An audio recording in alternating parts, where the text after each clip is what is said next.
അതായത് നമ്മളെ ഹാപ്പി ആയിട്ട് വെക്കണമെങ്കിൽ അതിന് ആരോടെ വിചാരിക്കണം? നമ്മുടെ മൈൻഡോടെ വിചാരിക്കണം. അതായത് നമ്മൾ എത്ര പുറത്തുനിന്ന് ഒരാൾ നമ്മളെ മോട്ടിവേറ്റ് ചെയ്യാൻ ശ്രമിച്ചാലും നമ്മുടെ മനസ്സ്, അതായത് നമ്മുടെ ആ മൈൻഡ് നമ്മളോട് സംസാരിക്കണം. എങ്കിൽ മാത്രമേ നമുക്ക് ഹാപ്പി ആയിട്ടിരിക്കാൻ പറ്റുള്ളൂ. അപ്പം അതിന് എന്തൊക്കെ കാര്യങ്ങൾ ശ്രദ്ധിക്കേണ്ടതെന്ന് നമുക്ക് നോക്കാം.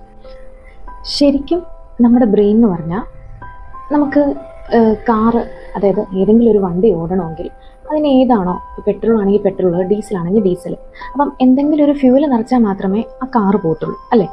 അതുപോലെയാണ് നമ്മുടെ മൈൻഡ് എന്ന് പറയുന്നത്. അതായത് നമ്മുടെ ബ്രെയിൻ ഹാപ്പി ആയിട്ടിരിക്കാൻ ചെയ്യുന്ന ഒരു ഫ്യൂവൽ പോലെയാണ് നമ്മുടെ മൈൻഡ് എന്ന് പറയുന്നത്. അതായത് നമ്മൾ ഏത് ഫ്യൂവലാണോ അതിനകത്ത് നിറയ്ക്കുന്നത് അതിനനുസരിച്ചാണ് അത് മുന്നോട്ട്. നമ്മൾ പോസിറ്റീവായിട്ടുള്ള തോട്ട്സാണ് നമ്മുടെ മൈൻഡിലൂടെ പോകുന്നതെന്നുണ്ടെങ്കിൽ നമ്മൾ പോസിറ്റീവായിട്ടുള്ള ആ ഒരു വേയിൽ പോകും. അതായത് പോസിറ്റീവ് എന്ന് പറയുമ്പോൾ നമുക്ക് ഹാപ്പിനെസ്, നമ്മുടെ നല്ല ഹോർമോൺസ്, നമ്മുടെ ഓക്സിറ്റോസിനും അങ്ങനെയുള്ള നല്ല ഹാപ്പി ഹോർമോൺസ് ഒക്കെ നന്നായി വന്ന് നമ്മൾ ആ ഒരു നല്ല പോസിറ്റീവായിട്ട് പോകും. അതേസമയം നമ്മൾ നെഗറ്റീവായിട്ടുള്ള ഫ്യൂവലാണ് കൊടുക്കുന്നതെന്നുണ്ടെങ്കിൽ